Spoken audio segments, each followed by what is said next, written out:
ଶାଳୀନତା କ'ଣ ଅଶାଳୀନତା କ'ଣ ମୁଁ ଜାଣିପାରୁନି। ଆଉ ଆପଣମାନଙ୍କର ଗଣମାଧ୍ୟମ ମୋତେ ଯେତେବେଳେ ଯାଇ କୋଶ୍ଚିନ୍ ପଚାରୁଛନ୍ତି ଭଲଗାର ଲାଙ୍ଗୁଏଜ୍ ସେମାନେ କହୁଛନ୍ତି ଯାତ୍ରାର ଅଶ୍ଳୀଳ ଡ୍ୟାନ୍ସଟାও ସେଇଟା ବହୁତ ଖରାପ। ଆଉ ଗୋଟେ ଦେଖନ୍ତୁ ଅଶ୍ଳୀଳତାର କୌଣସି ପ୍ରକାର ଲିମିଟ୍ ନାହିଁ ବା ତାର କୌଣସି ୟୁନିଟ୍ ନାହିଁ। ପ୍ରକୃତରେ ଲୋକମାନେ ଯେଉଁଟାକୁ ଅଶାଳୀନ ବୋଲି କହୁଛନ୍ତି ସେଇଟା ହିଁ ପ୍ରକୃତ ଅଶାଳୀନ।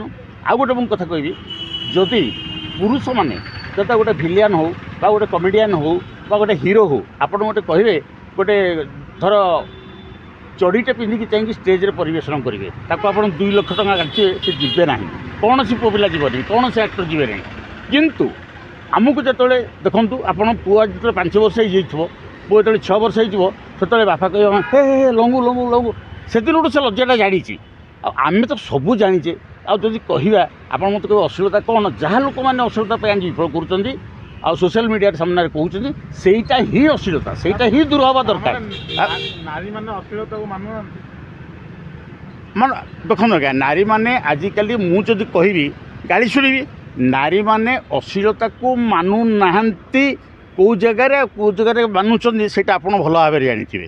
ଦେଖନ୍ତୁ ଆଜିକାଲି ସର୍ଟକଟ୍ ଦୁନିଆ, ଆପଣ ରଞ୍ଜନ ଦାସ ଆମର ଅଛନ୍ତି RDC ଥିଲେ, ତାଙ୍କର କବିତା ବହି ସବୁ ପଢ଼ିଥିବେ, ରେଡ଼ିମେଡ଼ ସଂସ୍କୃତି, ବୁଝିଲେ।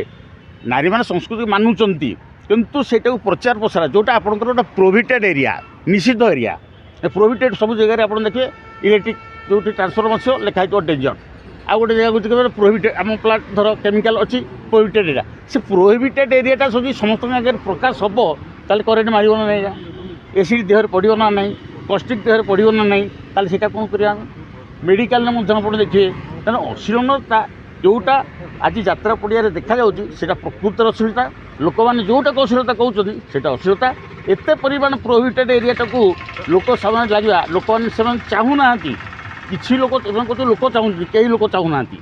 ଆଜ୍ଞା, ଆଉ ଆମେ ଓଡ଼ିଆ ଅସ୍ମିତା କୁହାଯାଉଛି, କିନ୍ତୁ ଯେଉଁମାନେ ନଙ୍ଗୁଳି ନୃତ୍ୟ କରୁ ସେମାନଙ୍କୁ ପୁରସ୍କାର ଦିଆଯାଉଛି। ଆପଣ କେମିତି ଦେଖୁଛନ୍ତି? ଶୁଣନ୍ତୁ, ଲଙ୍ଗୁଳି ନୃତ୍ୟ ଯେଉଁମାନେ କରୁଛନ୍ତି, କଥାରେ ଅଛି man is a social animal, one who does not stay in society he may be a god or may be a Bisht.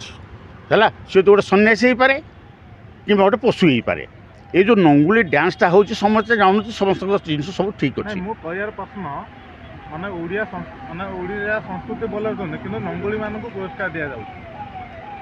ଅନୁଷ୍ଠାନ ଦେଇଥିଲା ନାଇଁ ଶୁଣନ୍ତୁ, ନଙ୍ଗୁଳିମାନଙ୍କୁ ଅନୁଷ୍ଠାନ ପୁରସ୍କାର ଦେଇଥିଲା, ସେଇଟା ତାଙ୍କର ମନର କଥା, କିନ୍ତୁ ପ୍ରକୃତରେ ପୁରସ୍କାର ଦିଆଯାଇନି। ତାଙ୍କୁ ଅଧିକା ରେଟ୍ରେ ଆଣିଲେ ବା ଅଧିକା ପଇସାରେ ଆଣିଲେ ସେମାନଙ୍କ ପ୍ରଦର୍ଶନ କଲେ ପଇସା ଅଧିକା ମିଳୁଛି। ମୁଁ ନାଁ କାହାର ଧରିବାକୁ ଚାହୁଁନି ଆଜ୍ଞା, କିନ୍ତୁ ଧରନ୍ତୁ ଏ ଯେଉଁ ଅଶ୍ଳୀଳତା ଏବଂ ଯେଉଁଭଳି ଭାବରେ ଆମର 3-4 ଜଣ ଏଇଭଳି ନୃତ୍ୟ କରୁଛନ୍ତି, that is very bad, very bad. ଆମେ ଆମର ଫ୍ୟାମିଲିକି ନେଇକି ଯାଇପାରିବୁନି। ମୁଁ ଜଣେ ଯାତ୍ରା ପ୍ରିୟ ଲୋକ, ମୋତେ 7 ବର୍ଷ ହେଇଥିଲା, ଆଜି ମୋତେ 60 ବର୍ଷ ହେବାକୁ ଯାଉଛି। ମୁଁ ସେଇଦିନଠୁ ନାଟକ ଦେଖୁଛି, ଆଉ ନାଟକରେ ଏଭଳିଆ ଅଶ୍ଳୀଳତା ନଥିଲା କେବେ। ଯଦି ରାଣୀ ମ୍ୟାଡ଼ାମ୍ ଆଜି କେତେ ପରିବର୍ତ୍ତନ ହେଇଯାଇଛନ୍ତି, ସେବା କରୁଛନ୍ତି, ତେଣୁ ସେଇଟାକୁ ଛାଡ଼ିକିରି ସେମାନଙ୍କୁ ଭଲରେ ବୁଝାଯାଉ।